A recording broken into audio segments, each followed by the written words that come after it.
what's kind of your overall perspective on his fit this year and then moving forward? Yeah, I'll use his words. He didn't care about stats.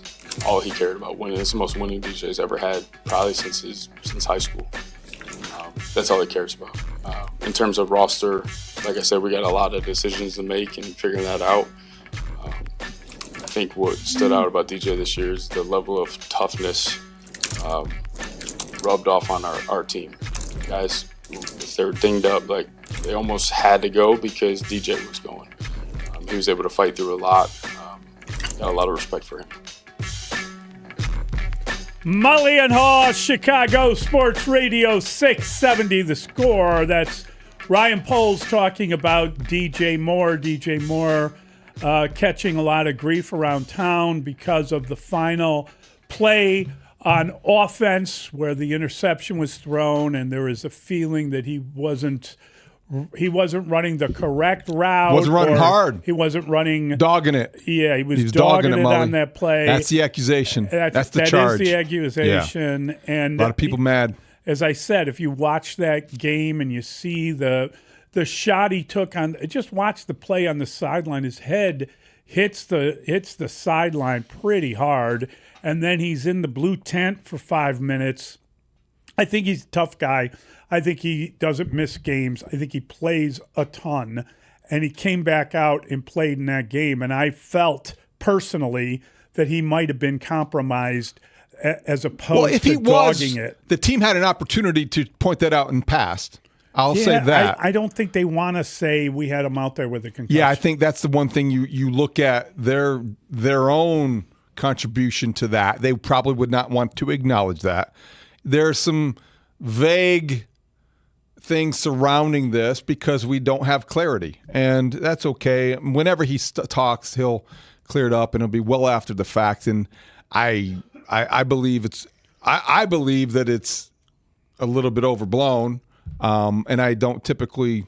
I understand why these stories become maybe stories, but in this case, I've been a little surprised that he hasn't been given the benefit of the doubt. It's weird you want to play the blame game on that one. It is it's to just me. strange, that's all. Yeah. And okay, let's play the blame game. You know, Caleb Williams could have thrown the ball. It was second down. He could have thrown it to the check down. He could have gotten 3 or 4 yards and lived to play another down. Yes, he could have. That's the reality of it. Let's also look at the reality of the Bears moving forward. I think two things are true, but they're separate. Regardless of how you feel about what happened on the field in that final sequence, that's going to be something that you're entitled to that opinion. Unrelated, but as important, is the future of DJ Moore.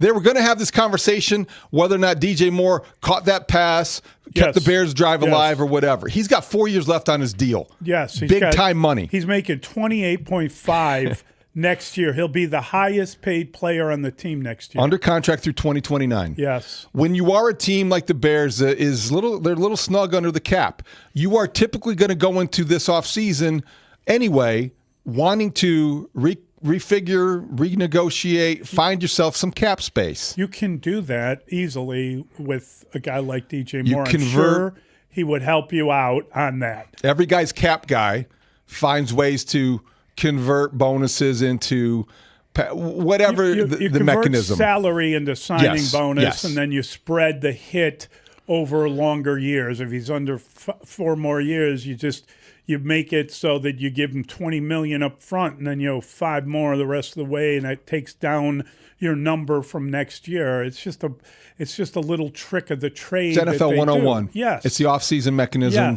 and a lever that every GM pulls. The question would be, I suppose, is that at this stage of DJ Moore's career, heading into his 9th season, he's been a very dependable receiver. He's as tough as they come, as we heard. He also is a guy whose numbers were down. Maybe he didn't mind it because it's the first winning season he's experienced since high school. But Mully, I ask you this. Do you believe that because of the diminished production that the Bears are either A, considering cutting him and saving whatever salary they would be the expenditure there and taking the cap hit, or B, trading him to a team that does have more cap space and might be able to fit him and pair him with a young quarterback. Okay, so now we're talking about all the options you have. You have to examine them. And I got no problem talking about it. His numbers were down, which was odd that his numbers went so far down, and he was almost a forgotten man. He was doing a lot of different things on the field. He's pretty good at blocking, at staying with what he's doing. There was always this talk of whether he and Caleb were on the same page until they had to be, and they didn't have these targets, and then all of a sudden the ball's going to him, and you're seeing more and more production, and he's catching the ball, and he's having these big moments because the ball's going his way. So I don't know if there is anything behind that, if there's any issue or was any issue, if Caleb has an easier time throwing to Rome Odunze. Rome Odunze was a number 9 pick in the draft. He came out of the season, had a rough year, had some injuries within the year, couldn't play in some games, and then had some drops, had more drops than you want. And he learned that from his position coach when he went into his, he must have known it, but that was the exit interview. And then when he did his interview afterward, he kind of was down on himself because it was pointed out to him the drops that he had. He's not as productive as a number 9 overall pick needs to be. I agree with that. And that is just the nature of what's happened. Will that factor into the decision on whether or not to trade or keep DJ Moore? I think it would. I think it has to. I think it has to because DJ Moore is incredibly productive, and he catches everything, and he plays banged up, as you heard the general manager say. But you're right. It's a ton of money. Here's the problem. It's not 1 year. It is a lot of money over 4 years. And you add that up and you start looking, and I don't have the salary cap stuff in front of me, but how much damage would it do if you were to, let's say, trade him? How does that impact your cap? Yeah, that money rushes up. And what would you get for a guy making that kind of money on the? Are you going to get do you think it's? Hey, we might get a 5th round pick. His salary's an impediment, and a 5th round pick is not high enough to justify getting rid of a veteran for your passing game. You're not going to get value to dump salary in the NFL. It's just not how it works. So, and people can point out. Could you dump his salary? Yeah. Yeah. Do you want to do that? I wouldn't. Do you want to do that? Really? You're a offense that is predicated on finding as many weapons to utilize as possible. You have Colston Loveland and Cole Kmet, really 2 dependable tight ends. And maybe Cole Kmet is in line for a restructure as well. There you go. You look at your wide receiving core, and you have the emergence of Luther Burden III, the presence of Rome Odunze. He's getting really good, and he's going to be a really good player, and he might be a guy to keep an eye on in the future. But, Mully, he's coming out of 1 year, and there were some issues too. Stylistically, he's different than DJ Moore. Yes, he is. And you look at the types of wide receivers that you have that you want ideally to complement each other. Rome Odunze is maybe the hybrid guy, and DJ Moore does a little bit of everything. Maybe not running the routes as much as crisp as you would want, but he's a guy who has definite dependability. We're talking about somebody who has made 2 of the most significant catches in recent Bears history against the Packers.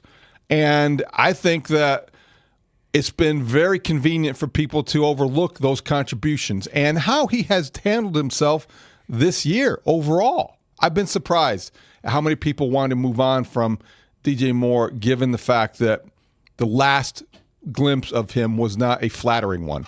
And it's been easy to pile on. And I'm not quite sure why it has been, but that is the reality. And Ryan Poles, frankly, did not go out of his way to. He said nice things about him, but he never said he's coming back. We have to have him here. He didn't say that it was a certainty that he was coming back, and he didn't remove the doubts. Had he removed the doubts, we might have been talking about that today, but in a different context. Yeah. So he left the door open a little bit, and I find that surprising. 312-644-6767. Let's try Alan. Alan is in Buffalo Grove. Good morning, Alan. How are you? Good. How you guys doing? Can you hear me okay? Yeah, we hear you. Here's my thing. You guys talk about DJ Moore. It drives me nuts. He's just above. If you were looking at the Bears division, he'd be the number 3 receiver on the Lions. He's not better than St. Brown or Williamson. He'd be the number 3 receiver on the Vikings. He's not better than Jefferson or Addison. If you take him to the Packers, he's not better than he's a much better citizen than Addison. Is Addison ready to play? Oh, whatever. Come on. I'm being honest. He's available to you because he's a good dude. So you're telling me that maybe we should get the Pope to be the starting receiver on the Bears because he's a good dude. No, that's not what tell I us said why at all. you're evaluating him in a way that makes him sound pedestrian after the career that he's had. Tell us what you're, and then give me your football credentials, He's a Coach. Good, what? Hey, I actually got scouted by the San Francisco 49ers, so what do you think about that? So it was a long story, but I actually did. But anyways, the bottom line is, I'm not saying he's a... Go ahead. I'm sorry. Okay. Yeah, that's David didn't hear you. I didn't was hear what you said. clarifying Yeah. For you. Go I ahead. actually got scouted by the 49ers, so what do you think of that?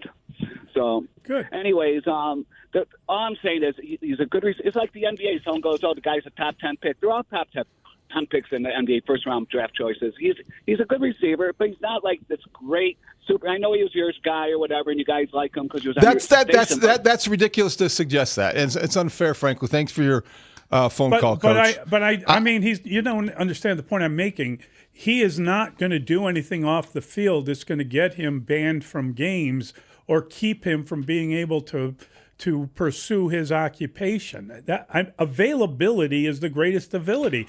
Not only does he play hurt, he also isn't going to do anything that's going to get you in trouble. Well, there's value in that, certainly. that. There's also value in his example and toughness. And when you have a team that has an identity or seeks an identity in the first year of a regime like this year's Bears season was, the physicality that the Bears played with was exemplified by the type of player DJ Moore is. Yeah. You want to get rid of him, fine. And you can make the argument that he's not as good as this guy or that guy. Right. But you're looking at the whole on your receiving core and in your receiver room, and he's a guy whose example you want and whose production you need.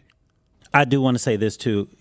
If you don't have DJ Moore on this team, you're not winning certain games without DJ Moore. And Ben Johnson talks about drops and stuff, and we talk about certain good catches that DJ made. Now, I'm not saying let's keep DJ or we should trade DJ, but I'm just also making a point that you don't win certain games if you didn't have DJ Moore making those catches. I think that's true.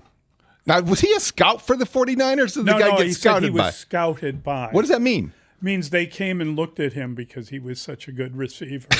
And a good guy. At what level? But his off-field issues prevented him from playing in the league. I'm Up. intrigued. It's a joke. At what level was he scouted? What does that mean? They watch tape of his college? You're demanding credentials from people now. You can't have a. No, I just want to know what made him so certain. Okay, I got a little carried away. But, we're taking a lot of heat because we had DJ Moore for 2 years as a guest. I love DJ. People assume that relationship is coloring our opinion of a wide receiver. Listen, on the Bears, as we've talked about, even we talked about with Biggs, everybody wants to get rid of someone. Who are you replacing him with? Everybody wants to get rid of someone who's there that's going to be as good. So, Olamide Zaccheaus is out of contract, right? Mm-hmm. You want to sign him at a fraction because he's better than DJ? I don't think anyone's going to say that. I don't think anybody's going to say that. And then the other thing is, if you don't like the amount of money someone is making, he didn't hold up the Bank of Hallis Hall, okay? They paid him. It wasn't, this is what I love about the NFL. You go to a guy, you want to keep him. You don't want him, you're trying to, so you give him money. And then a year later, you're like, we need that money back. We probably, shouldn't have given you all that money. You gave him the deal. He didn't come up with that deal. It's a very good point. You're talking like somebody who was scouted by an NFL team. Never happened. I was scouted because they were investigating my sources. Okay. If you call that scouting.